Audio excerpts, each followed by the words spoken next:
কোরআন আর আয়াতের ভুল ব্যাখ্যা দিয়েছে। আমি প্রথমে বলি, আলমগীর মোহাম্মদ মাহফুজুল্লাহ ফরিদ একজন মৌলানা, মাদ্রাসা পাস, দাখিল। মাননীয় স্পিকার, কোরআন হাদিসের আয়াত এবং যেই রাসূল ইসলামের বাণীগুলো আছে এগুলো তো আসলে ঠাট্টা বিদ্রুপের বিষয় না। এটা নিয়ে যদি ঠাট্টা বিদ্রুপ করা হয় তাহলে আসলে খুবই দুঃখজনক। মাননীয় সদস্য, খুব জরুরি না হলে পয়েন্ট অফ অর্ডারে দাঁড়াবেন না। পয়েন্ট অফ অর্ডার সমসাময়িক চলমান বিষয়ের উপর হতে হবে। একজন পুরনো সংসদ সদস্য, আমার মনে হয় না যে কোরআন হাদিস নিয়ে তিনি কোনো ব্যঙ্গাত্মক কমেন্ট করতে পারেন। তারপরেও আমরা পরীক্ষা করে দেখব। আমার পাশে ছিল, তিনি অন্তত এই উদ্দেশ্যটা বলেন, লইন শাকারতুম লাযিদান্নাকুম ওয়া লইন কাফারতুম ইন্না আযাবি লাশাদীদ। যেটা উনি বলেছেন সেটা প্রাসঙ্গক্রমে বলেছে, আমরা যদি আল্লাহর নিয়ামতের শুকরিয়া আদায় করি আল্লাহ আমাদেরকে আরো বাড়িয়ে দেয়, যদি শুকরিয়া আদায় না করি লইন কাফারতুম ইন্না আযাবি লাশাদীদ, আল্লাহ আযাব বাড়িয়ে দিতে পারেন। ফার্ম ফ্রেশ পাস্তুরিত তরল দুধ, আল কোরআনের আয়াত বলতে চাই, ফাইন শাকারতুম লাযিদান্নাকুম ওয়া লাইন কাফারতুম ইন্না আযাবি লাশাদীদ। শুকর করতে হবে জীবনের, শুকর করতে হবে বরাবর, শুকর করতে হবে মাননীয় প্রধানমন্ত্রী তারেক রহমানের। আল কোরআনে আরেকটা আয়াত আছে মাননীয় স্পিকার, ওয়া মাকারু ওয়া মাকারাল্লাহ ওয়াল্লাহু খায়রুল মাকিরিন। তোমরা বলেছ, তোমরা বুঝেছ, তোমরাই কৌশলী, আপনারাই কৌশলী, কিন্তু আল্লাহ বলছেন আমি শ্রেষ্ঠ কৌশলী। আর যারা আমার সাথে কৌশল খাটায় তাদের অবস্থা খুবই শোচনীয়। মাননীয় স্পিকার, মাননীয় সদস্য, খুব জরুরি না হলে পয়েন্ট অফ অর্ডারে দাঁড়াবেন না। পয়েন্ট অফ অর্ডার সমসাময়িক চলমান বিষয়ের উপর হতে হবে। এই চলমান বিষয়ের উপর বলবেন, বলুন। ধন্যবাদ মাননীয় স্পিকার। আসলে মাননীয় স্পিকার, কোরআন হাদিসের আয়াত এবং যেই রাসূল ইসলামের বাণীগুলো আছে এগুলো তো আসলে ঠাট্টা বিদ্রুপের বিষয় না। এটা নিয়ে যদি ঠাট্টা বিদ্রুপ করা হয় তাহলে আসলে খুবই দুঃখজনক। এখানে কোরআনের আয়াত কোট করা হয়েছে, লাইন শাকারতুম লাযিদান্নাকুম ওয়া লাইন কাফারতুম ইন্না আযাবি লাশাদীদ। ওনাদের প্রশংসা করলে ওনারা আরো বাড়ায় দিবেন, আর ওনাদের না করলে ওনাকে আমাদেরকে পিটাবেন নাকি, এই ধরনের বোঝাতে যাচ্ছেন। এটা তো আসলে ভুল ব্যাখ্যা হচ্ছে, এটা খুব ভুলভাল বিষয়। এ ব্যাপারে রাসূল ইসলামের কঠোর সতর্কবাণী এসেছে যে এইগুলা বিষয়ে ঠাট্টা বিদ্রুপ করার বিষয় না। আমি মাননীয় প্রধানমন্ত্রী যখন ছিলেন আমাদের দেশ নেত্রী বেগম খালেদা জিয়া, সেই সময়ের একটা জাস্ট খালি ঘটনা উল্লেখ করছি। সে সময় শাহবাগের সময় কোরআন হাদিস নিয়ে অনেক বিদ্রুপ হচ্ছে, ঠাট্টা তামাশা হচ্ছে। সে সময় একটা চিঠি লেখা হয়েছিল, সেই চিঠিটা নিয়ে যখন আমরা গেলাম তিনি বললেন কোরআনের একটা আয়াত, সূরা তওবার একটা আয়াত তোমরা যোগ করতে পারো না? কুল আবিল্লাহি ওয়া বিআয়াতিহি ওয়া বিরাসূলিহি ইস্তাহজিউন।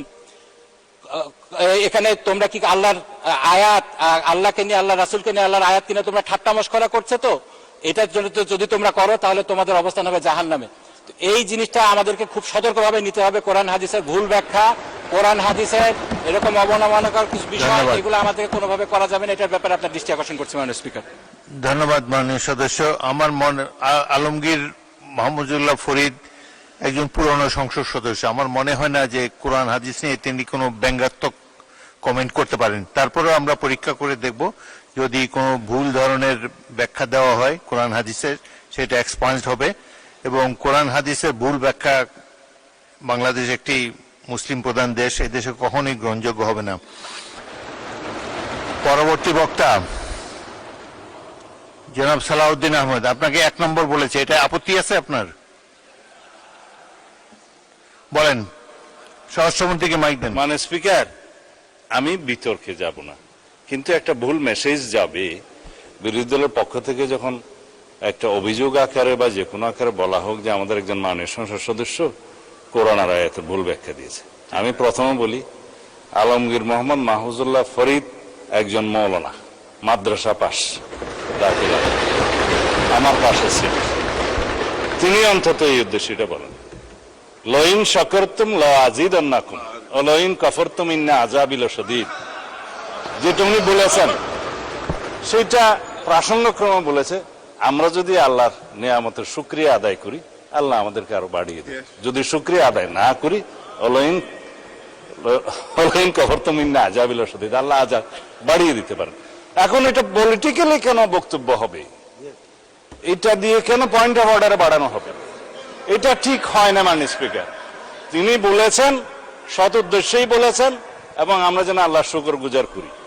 এইটাকে পলিটিক্যালি আমার মনে হয় মিস ইন্টারপ্রিট করা ঠিক হবে না মাননীয় স্পিকার। আমরা এই 92% মুসলিম দেশে, জনসংখ্যার দেশে, আমাদের এই মহান জাতীয় সংসদে কোন সংসদ সদস্যের বক্তব্য যদি ভুলক্রমেও ইসলামের প্রতি অবমাননা যদি মূলক হয়, এটা আমরা নিন্দা করব, কিন্তু এইভাবে পলিটিক্যালি ইউজ করা ঠিক হবে না মাননীয় স্পিকার। ধন্যবাদ। ধন্যবাদ মাননীয় সদস্যবৃন্দ। আমি তো বললাম যে আলমগীর মোহাম্মদ মাহফুজুল্লাহ ফরিদ তিনি কোনো ব্যঙ্গাত্মক কথা এখানে বলবেন না, তিনি একজন প্রবীণ সংসদ সদস্য। তারপরেও তিনি যে মাদ্রাসার ছাত্র সেটাও বলা হলো। আপনারা নিশ্চয়ই হয়তো ওনাদের চেয়ে বেশি জানেন, অনেক আলেম ওলামা আপনাদের মধ্যে থাকতে পারে, এটা নিয়ে বিতর্ক হোক এটা চাই না। আমরা সবাই মুসলমান, এখানে অধিকাংশই মুসলমান, এই দেশটারও 92% মানুষ মুসলমান। সুতরাং এগুলো নিয়ে সংসদে কোন রকম বিরূপ আলোচনা হোক, এসব স্পর্শকাতর বিষয়, এটা তো চাই না। ঠিক আছে, সেটা আমি ইতিমধ্যে মাননীয় সদস্য আমি বলেছি আমি পরীক্ষা করে দেখব যদি না না মাইক ছাড়া বলবেন না, না না 1 সেকেন্ডও না, এটা স্পর্শকাতর বিষয়। আপনাদের সিনিয়র নেতারা সামনে দাঁড়িয়েছে, সংসদে প্রথম বেঞ্চের যখন সিনিয়র নেতারা দাঁড়ায় পিছন দিকে আপনারা বসে যাবেন। এবং আচ্ছা মুজিবুর রহমান সাহেব বলেন, কিন্তু কোনো বিতর্ক হয় এমন কোনো কিছু তুলবেন না। এখানে সবাই তো অধিকাংশই মুসলমান, অধিকাংশই ধর্মের প্রতি ধন্যবাদ, শ্রদ্ধা পোষণ করেন। ধন্যবাদ মাননীয় স্পিকার। আমাদের মাননীয় স্বরাষ্ট্রমন্ত্রী যেহেতু দাঁড়িয়েছেন এবং তিনি কথা বলেছেন, তার কথাকে যাতে লাইন মতো হয় সেজন্য তিনি নেওয়ার চেষ্টা করেছেন। এই আয়াতটা যে নাজিল হয়েছে, কেন নাজিল হয়েছে? এই আয়াতটা নাজিল হওয়ার প্রেক্ষাপট হচ্ছে আল্লাহ তাআলা তার অগণিত নিয়ামত এই পৃথিবীতে রেখেছেন। তিনি বলেছেন আইন তাউদ্দু নিয়ামাতাল্লাহ লা তুহসুহা, তোমরা যদি আল্লাহর নিয়ামতকে গুনতে চাও তাহলে গুণে শেষ করতে পারবে না। যারা আল্লাহর এই দুনিয়ায় আল্লাহর নিয়ামত ভোগ করছে, আমি কথা বলছি এটা আল্লাহ আমাকে একটা নিয়ামত দিয়েছেন, অতএব আমার মুখ দিয়ে আল্লাহর বিরুদ্ধে কোনো কথা আমি বলতে পারি না। আমাকে যে শক্তি আল্লাহ দিয়েছেন, এই শক্তি দিয়ে আল্লাহর বিধিবিধানের পক্ষে আমাকে কথা বলতে। ধন্যবাদ। মানুষ শেষ করি, 1 মিনিট শেষ হবে।